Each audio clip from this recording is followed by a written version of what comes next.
Today we're going to be talking about Travis Hunter. Should Travis have been in the FCS Preseason All-American? And should he have been on the stage at the SWAC Media Day? We'll also cover the SWAC Media Day versus the MEAC Media Day. Does any of that matter? And all the other stuff that I missed while I was gone. Shout out to you guys for checking in, and we'll talk about it right after the bumper. Stay tuned.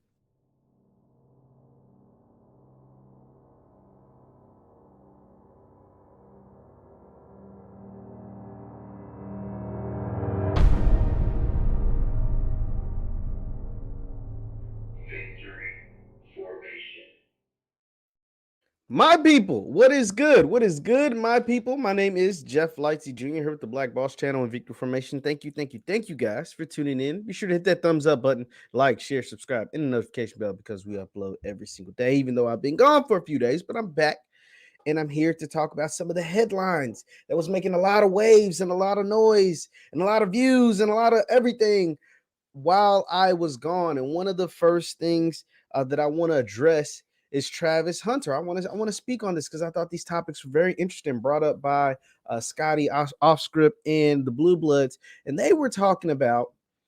One, Scotty was saying that Travis Hunter should have never been at the. He doesn't think he should have been at the SWAC Media Days. He feels like Aubrey Miller, who was well deserving, should have been there. And if it was Florida State, which where Travis was originally going to, he wouldn't have been at the media day. And then Blue brought up the fact that Travis was a third-team preseason FCS All-American, and he doesn't feel like he should have been there. And these guys make valid points. These guys are honestly they're correct. But let's look at let's talk about the All-American thing first. So let me go. This is an article written by HBCUsports.com. Shout out to HBCUsports.com. And let's go over to their website. And it talks about the article is Travis Hunter headlines HBCU players named preseason FCS All-Americans. And on this list, you have on the first team, you got Isaiah Land, Jamiri Shepard from both from FAMU. On the second team, you got Kamari Averett, who should be first team, by the way, but that's just neither here nor there. Jablonski Green also, I think, should be first team.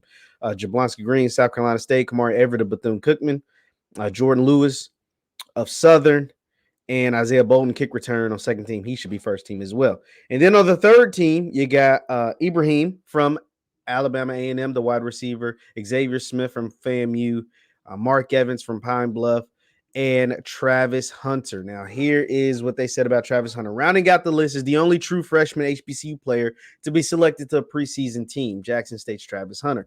Hunter enters the college ranks as the highest-rated recruit to ever commit to an HBCU or any FCS school. The five-star athlete played for Collins Hill High School in Georgia, where he was named the State Player of the Year in each of the last two seasons. Hunter was also named an All-American. Hunter will look to play a big role for Jackson State, who looks to secure a second straight SWAC championship for the first time since 1996. Now, here's the thing. Blue brought up the fact that this is unprecedented. He feels like guys are more deserving, guys who actually have played college football in real games, not just spring games, should be on these consideration, on these watch lists, on these preseason lists. They deserve those accolades, not freshmen who haven't played a single down in a real football game yet at the college level. And all of that is true. All of that is very well true. And this is unprecedented. I think HBCU Sports posted the last true freshman who hadn't played a game to be ranked on a list, on a preseason All-American list, was Ed Oliver.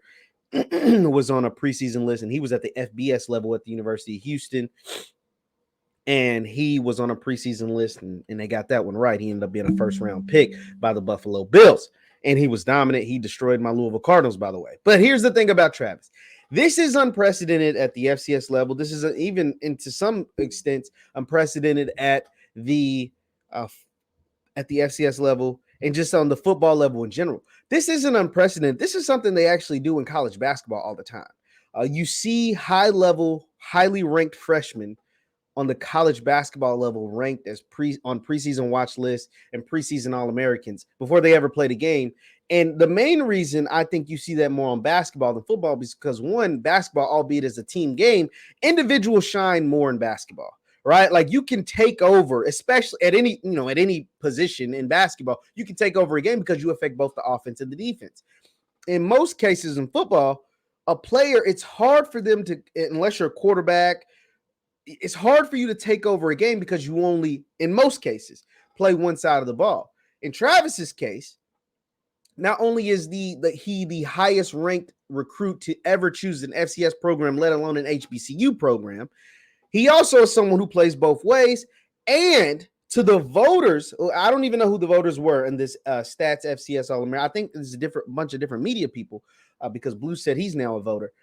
But on top of that, the voters in Travis's defense, and one thing that I think helped propel him to get this preseason ranking, besides the fact that he was the highest ranked recruit to ever go to a non-FBS program, since the recruiting rankings were created, of course, but it's the fact that people actually have seen him on the field at the college level. Granted, it wasn't a real game. Don't get me wrong. It was not a real game. I get it. It was a spring game.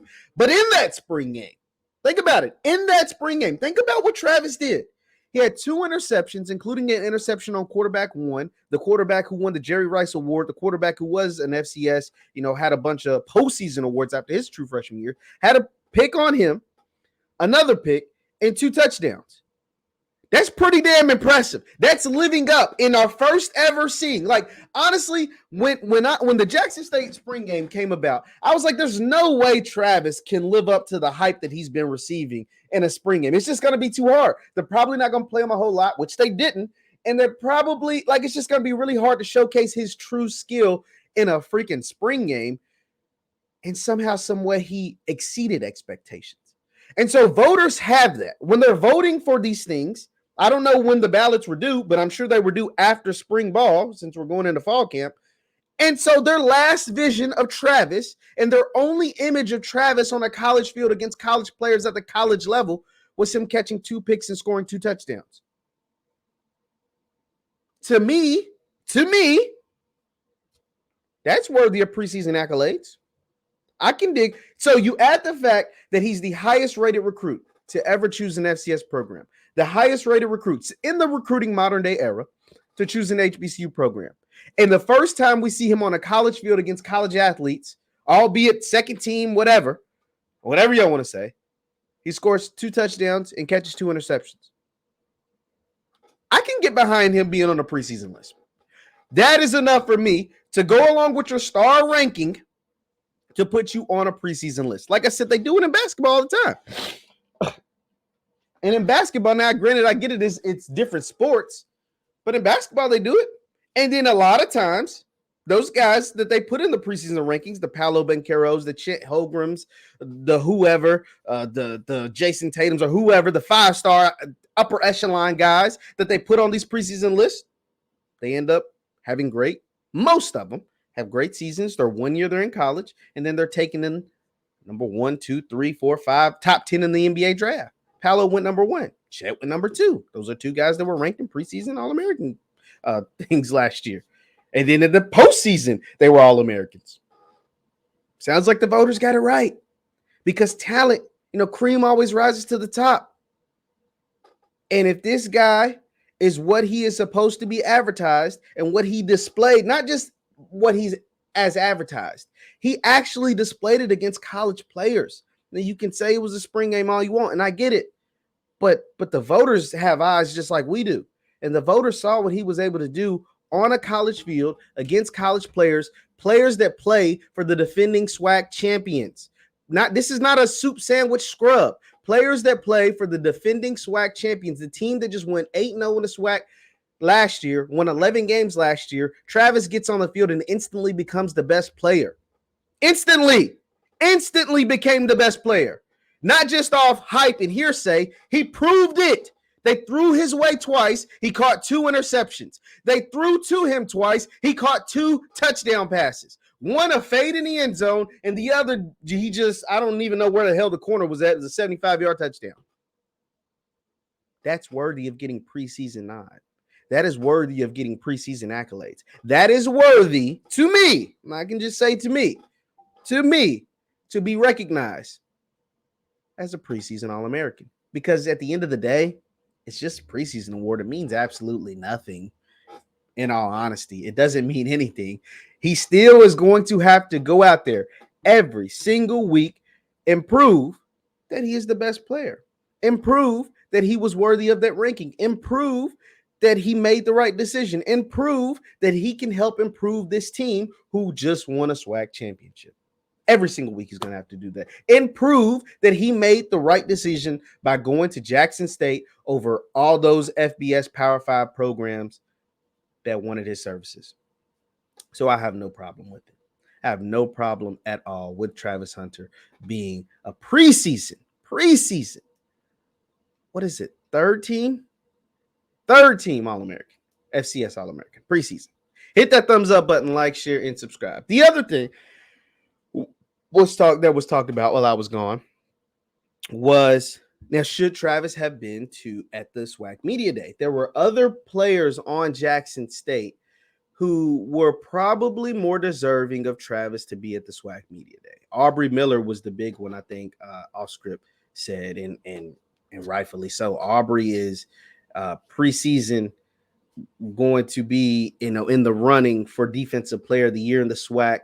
He is, if not the best, one of the best returning players on Jackson State's entire roster. He's an NFL prospect. He's a legit baller. Like, he's a legit stud. He has been the face of the program as far as the pregame show goes. If you watch pregame shows content, Aubrey Miller's all up and through that thing. Only person on there more than him is Coach Prime. So yeah, Aubrey Miller definitely deserved to be at the SWAC Media Day. But Travis needed to be there more than Aubrey. I say all of that to say they made the right decision by bringing Travis. I say all of that to say I wanted to lead it up and tee it off. Aubrey definitely deserved to be there. He's, like I said, the heart and soul of that team is what it looks like. He is a guy that is going to be the leader of that defense, both vocally and on the field. He is an amazing player. I think he's a guy that's going to have a chance to get drafted in the NFL come the 2023 draft. All of that. And I say all that to say, Travis still needed that spot. Travis still needed that spot. We would have been pissed if we just, remember what, did you hear what I just said a couple minutes ago? I said in the spring game, the first time we see Travis in pads against other people at the college level. And he only plays basically a half, essentially. And in the half, he played a little bit of second half. That's when he scored a second touchdown. They shut him down. In a half. In a half in a play, right? He scores 2 touchdowns and catches 2 picks. This is the first time. He's the 5-star, biggest recruit to ever choose an FCS program. Damn, just an HBCU program. Biggest recruit to choose any FCS program. He scores 2 touchdowns, catches 2 interceptions, in essentially a half. He's a 5-star, he's number one player in the country. Chose to go to a black college over all the other places he could have went, over all the NIL money he could have got elsewhere. He chose to go to a black college and play for a black coach at a black school that sees 60,000 people. Yeah, Travis should have been there. Travis should have been there. And this is no offense to Aubrey. No offense to Isaiah Bolden, who is an All-American kick returner. Cameron Silman-Craig, who was one of the best players on their defense. Shiloh Sanders, who's coach's son and preseason SWAC first team, all SWAC. No offense to any of those guys. Who else? I mean, there's a bunch of guys. Now's Gaddy, who was there last year. Now's Gaddy, who was there last year. Travis should have been there. They made the right decision by bringing Travis because everybody wanted to talk to Travis. Everybody wanted to talk to Travis. I repeat, everybody wanted to talk to Travis. A few folks would have wanted to talk to Aubrey. A few folks would have wanted to talk to nobody. I don't know. A few folks would have wanted to talk to some of them other folks. Isaiah Bolden, a few folks would have wanted to talk to him. Malachi Weidman, folks would have wanted to talk to him. Everybody wanted to hear from Travis. Period. And to say that, true freshmen typically at the FBS level, true freshmen typically don't go to media days, right? Like they don't. Like that's a real thing. If he was at Florida State, a lot of times big time programs don't even allow true freshmen to talk to media. That's just how a lot of programs are ran. They don't even allow true freshmen to even talk to media a whole lot. Even when they start, they're not really allowed to talk to media. That's just a thing that a lot of FBS programs, trust me, I know, I covered a lot of them. But Prime isn't traditional. Like that's the traditional ways to not bring freshmen to media day. But Coach Prime has showed you at every step in every direction, he is not a traditional coach. He doesn't go by the book. Whatever the book is, he threw that hoe out and burned it. You feel me? He don't go by the book. Last year, he brought another true freshman who had never played a college game. Hell, had never played in front of more than like 5,000 people. And his son, Deion Sanders, who he knew was going to be QB1. He brought him to media day as a true freshman, never playing a game. Hell, never even playing in a stadium with more than 5,000 people. He brought him. And he brought Niles Gaddy. This time he brought his son, who now not only has played in football games, but has won a SWAC championship, won an East Division title, won a Jerry Rice Award, won a SWAC Freshman of the Year. So he brings him, and he's QB1, coming back for a second season. And now he brings the number one recruit in the nation. So yes, Travis should have been there, period. Because everybody wanted to talk to Travis. A few folks would have wanted to talk to Aubrey. A lot of folks would have wanted to talk to Aubrey. A lot of folks would have wanted to talk to Isaiah. Would have wanted to talk to Malachi. Would have wanted to talk to Cameron. Everybody wanted to talk to Travis. Everybody and their mama wanted to hear from Travis. And so that's why he was there.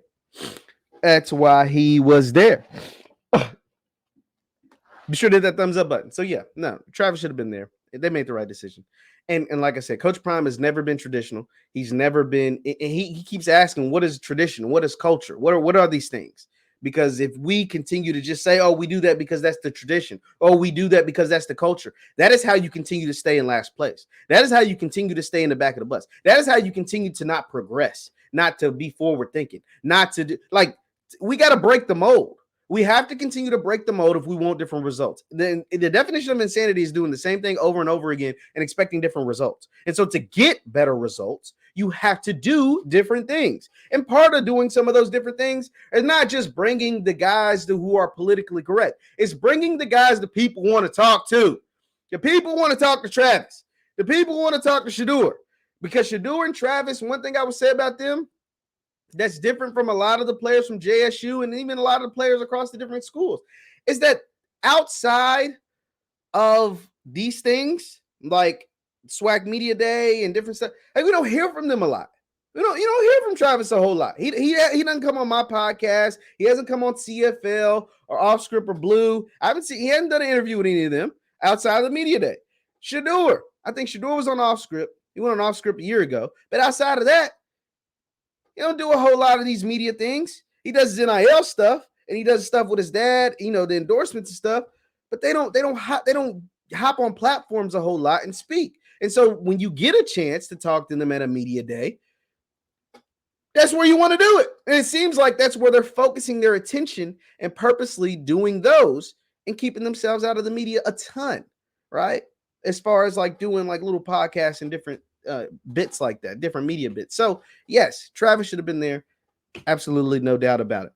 And I'll be brief on the on the SWAC versus MEAC Media Day because I haven't gotten a chance to talk about it. The MEAC Media Day looked phenomenal. It looked phenomenal. It was visually appealing. It was beautiful. The reels that they put out were awesome with all the players in their gear, the photo shoots, like all of that was just dope. Oh my God, it was awesome. Like, it destroyed the SWAC Media Day. But one thing I will say is I've never heard this much talk about it, a media day ever. Like any kind of media day. I've already been on record. I did a whole video about the good and the bad of the SWAC Media Day. There's a lot of things that I didn't like. I didn't like the fact that media members didn't get to ask the coaches and players questions while they were on the big stage. I didn't like that. It's like kind of scripted. Didn't like that at all. Sorry. Ooh, got something going on. Didn't like that at all. I didn't think about the background until I saw MEAC. I didn't think about the backdrop. I was just like a big curtain, right? And then you see the MEAC with all this digital stuff. Like, I was like, oh, dang, I guess that could have been different. That could have been upgraded. But I mean, at the end of the day, the media day is just media day. The purpose of the media day is for the media to get out any and all information about the teams, the players, and the coaches to the public. That's it. All the glitz and glamour is a bonus. I love it. It's great for like content, but at the end of the day, it's just that. It's just a bonus. It means it doesn't determine anything on the field. It doesn't determine anything as far as attendance. It doesn't determine anything as far as ratings and revenue. It just is for show. And you know what I'm saying? And so the SWAC people, of course, were like on the defense, like, yo, media day don't mean nothing. Y'all ain't never talked about media day this much. Yeah, that's true. But it goes back to my previous point. You want to continue to grow. You want to continue to put out a better product. And so if you have a chance to put out a better product moving forward, you should take notes from the MEAC. Just take notes from the MEAC. You, Dr. Charles McClellan, got on stage at the media day and said, we are HBCU Super Conference. We are a super conference. And so now it's time to start acting like one. And that means opening up the budget, even at media day. Open it up a little bit. You got some new revenue sources. Open it up a little bit and have a more advanced, proper presentation. Make it look better. Make it look better. That's all. That's what the MEAC did. And if you're a super conference, if you're the 12-team conference opposed to a 5 or 6-team conference in the MEAC, you should have proper presentation.